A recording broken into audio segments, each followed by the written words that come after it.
Hello guys, welcome back to my YouTube channel রোজকার রান্না। তো আজকে তোমাদের সামনে তুলে ধরেছি হোমমেড জিলিপি আর রাবড়ি। তোমরা থাম্বনেল থেকে বুঝেই গেছো, খুব ভালো একটা রেসিপি নিয়ে চলে এসেছি।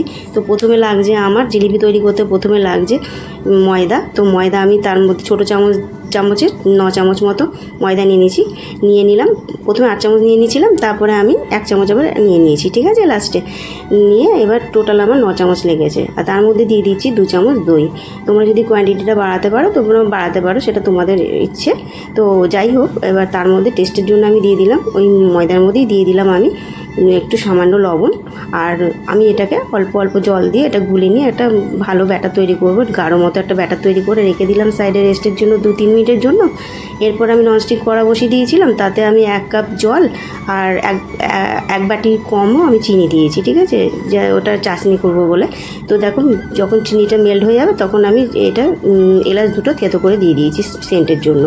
আর যেই ব্যাটারটা আমি রেস্টের জন্য রেখে দিয়েছিলাম 2-3 মিনিটের জন্য, সেটা আমি এবার ঢাকনাটা তুলে নিয়ে এবার 1 চামচ আমি ইনো দিয়েছি আর 1 চিমটি খাবার সোডা দিয়েছি। দিয়ে ওটাকে ভালো মানে একটু জাস্ট হ্যান্ড উইচ দিয়ে একটু নাড়িয়ে নেবো। নাড়িয়ে নিয়ে এবার এটাকে আমি না দুধের প্যাকেটটা যে রেখে দিয়েছিলাম, যে দুধটা কেটে আমি রাবড়ি করবো, সেই দুধের প্যাকেটটার মধ্যে ভরে নিয়ে এবার আমি একটু কাঁচি দিয়ে ছিদ্র করে এবার জিলিপি তৈরি করবো। তোমরা যদি পারো, তোমরা এত রিস্ক নিও না, তোমরা একটা ছোটো বোতল নেবেন, তাতে ঢাকনটা ফুটো করে তোমরা ওটা দিয়ে জিলিপি তৈরি করবে, তোমাদের খুব সুবিধা হবে, ঠিক আছে। আমি যেহেতু মাঝে মাঝে তৈরি করি, তো সেই জন্য আমার অভ্যেসটা আছে, আমার অসুবিধা হয় না। তো যাই হোক, আমি এবার এইভাবে এই গরম তেলটা, ননস্টিক তেলটা যে বসিয়ে দিয়েছিলাম, তাতে মিডিয়াম টু লো ফ্লেমে আমার তেলটা গরম হচ্ছিলো, এর মধ্যে আমি জিলিপিগুলো এইভাবে দিয়ে দিয়েছি, ঠিক আছে। এবার এইভাবে দিয়ে দিই। এবার যখন হালকা হালকা দেখবে জিলিপিগুলো না তেল থেকে, যেমন ভালো যদি ব্যাটারটা তৈরি হয়, দেখবে তেল থেকে খুব সুন্দর ছেড়ে যাবে, ঠিক আছে। আর ছেড়েও গেছে খুব সুন্দরভাবে। আর এটাকে আমি এবার একটা করে ওলট পালট করে দেবো, উল্টে পাল্টে এবার একটু লাল লাল করে ভেজে নেবো।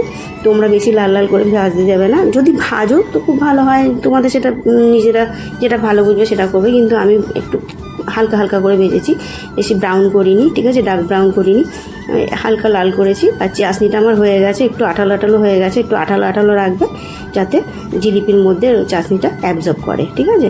আমার দেখো একটা এরকম লাল লাল হয়ে গেছে, সেগুলো আমি তুলে নেবো, একটা করে তুলে নেবো। এবার গরম অবস্থাতেই না আমি ওই চাশনিতে দিয়ে দেবো।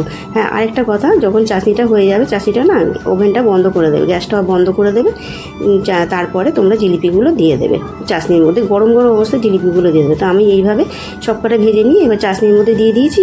এরপরে আমি তৈরি করব রাবড়ি, ঠিক আছে। রাবড়িটা তৈরি করার জন্য আমি 500 যে দুধের প্যাকেট থাকে মাদার ডেয়ারি, সেই দুধের প্যাকেট আমি 500 দুধের রাবড়ি তৈরি করছি, সেটা দিয়ে দিলাম। দিয়ে এবার তার মধ্যে দিয়ে দিয়েছি 2টো এলাচ।